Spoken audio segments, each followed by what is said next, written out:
Thank you, Riddhi, and thank you everyone here for being here for this session. It's an honor to be here to speak about a cause that I think I started more than 20 years back. And I'm so glad that I have the opportunity to be able to share it with you all here. So before taking any more time, I'm going to straight away talk about buildings and places.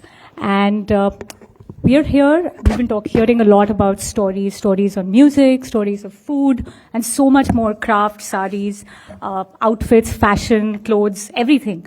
And I'm here to represent the built environment. We are in a hall. No matter what happens, we are always a part of any space and place. And that's really where I'm going to start from. Sorry.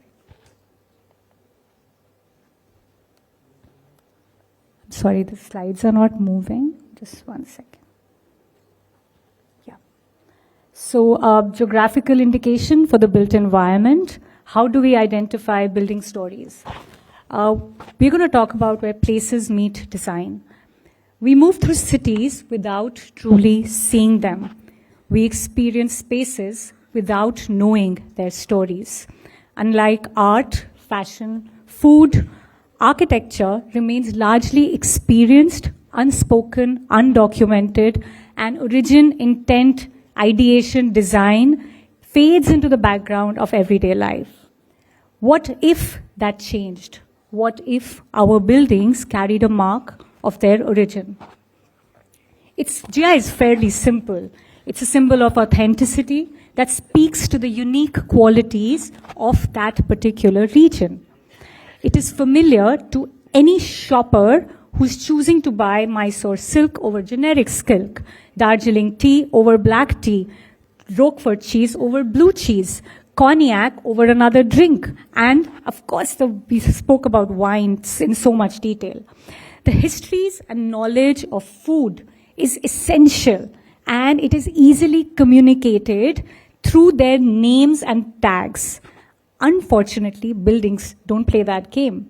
The world of GI demonstrates the potential for product differentiation and the added value that the product is bringing in. The GI sign on a product means that the specific region has an essential quality, and that is unique, and it is not found anywhere in the world, which is what makes that product very, very special. And that, of course, leads to driving tourism, economies, and so much more.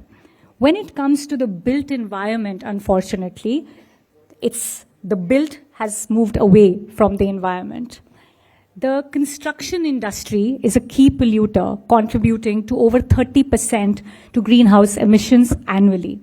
In the long term, there is a shift that is needed to locally manufactured products, and buildings, of course. It's the much needed game of the hour. Severe environmental degradation globally is driving a shift towards local production. And we, as inhabitants of spaces, we need to recognize this importance.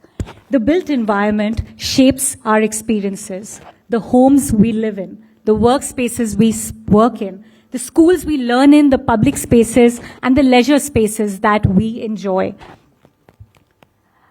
These is what make up our cities, our spaces. It's the buildings that create our built environment.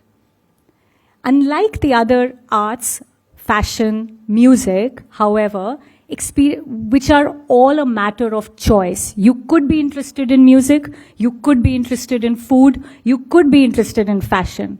But buildings and architecture and the built environment is not a matter of choice.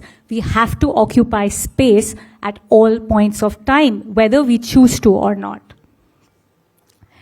Every building has a story and a sense of belonging. Tag it to know it.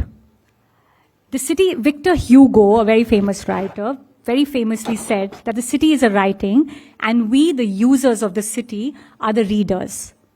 However, while we read everything around us, we read media, we consume content, we consume social media, we rarely ever pause to read the building, the design, and what is the story behind it. Unless it's there's a Taj Mahal, or there is the India Gate or the Gateway of India, which are landmarks. We've never really paused to see the building next door.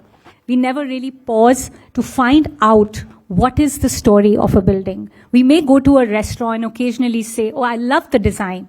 Or you go to a popular landmark and say, oh, great building. But the house next door, the home that belongs to you, the hut in Kerala, the houseboat in Kashmir, we've never really paused to find out what is the building story. And this is where GI tagging adds so much value. Who was the architect? What was the architect's design intent?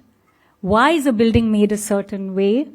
Why do buildings in Rajasthan look a certain way? Or why does Kerala architecture take a certain form?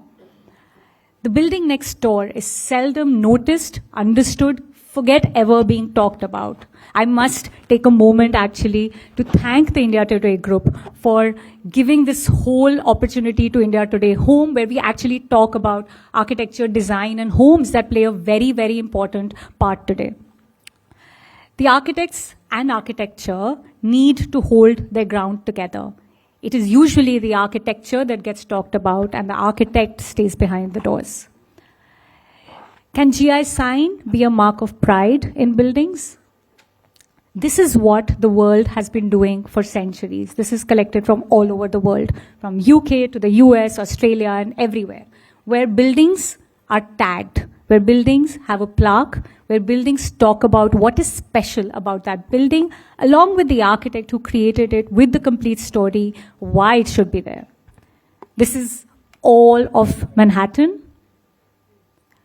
But the local humble building still stays unknown. The art world has it very sorted. Every time you visit an exhibition or an art gallery, there will be, for every art piece, the name of the artist, where it has come from, what is the origin, what are the materials used, and what is the story behind that art. It's all there. But what happens to buildings? Again, they form the canvas to our life. There is so much to be talked about. There is context. There is influences, regional influences, materiality, the jallis. Within India, there are more than 100 types of bricks that are used. There are more than 50 types of jallis that are used that belong to India, that do not belong to any other part of the world. Today, in different parts of the world, jallis are given different names. But the jalli is the primary source of air, water, and privacy. And that whole notion is just getting diluted over time. There is also building stories. The Chettinad bungalows in Tamil Nadu and the mud enclosures of Kutch and the houseboats of Kashmir all have instant recall. But we do not, that whole tradition can completely get lost in the modern thirst to create signature buildings that will stand and look different. The Heritage Trust in TAC has conducted thousands of listings documenting buildings in areas that are remote, far from access. These are the jallis of Jaipur. There are also modern institutional buildings that are in New Delhi, in other parts of the country, that are distinct for the use of their local materials, the regional materials, the locally available brick, the local way of making the jalli, all paying homage to regional context. While architects try and create signature buildings, the contemporary buildings around Central Vista are still trying to carry the signature combination of yellow and red sandstone. Again, this is a very subtle way of carrying the GI tagging forward because there is no formal way of doing this. In Bombay, the Art Deco mansions along the Marine Drive have been partially lost to what the city is today.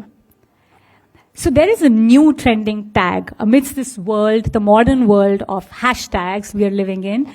It is not just another hashtag. It is the GI tag that the built environment needs today. These buildings carry a distinct impression of where they came from, where they are situated. But these buildings are not seen, not heard, not known, and mostly get talked about within the architectural community itself. But it is important that as consumers of the built environment, we all know how they are carrying our rich cultural tradition forward, even while they're being interpreted in its own way. While a single essential quality may be enough for a GI sign, an appellation requires the entire production process to be unique to that specific place. GI tagging is very different from trademarking, and I could see that conversation has sort of filtered through all the different threads that have been spoken about today. GI mapping is about protecting and promoting not just design, but also culture, also tradition, also communities. If anything, GI tagging is going to safeguard the interest of the communities.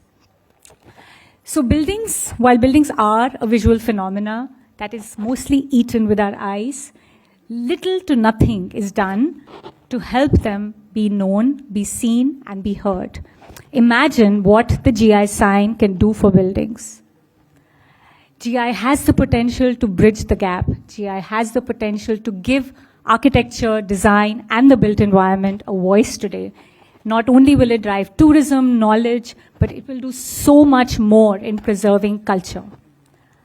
By making these stories visible, we take architecture out to the open, enabling it to be known by the world at large and not just by the architects. Let it be celebrated, let it be heard, and let it be understood. And hence, as a byproduct, the architects will do a better job in creating better spaces, better cities, and better places for all of us. Thank you.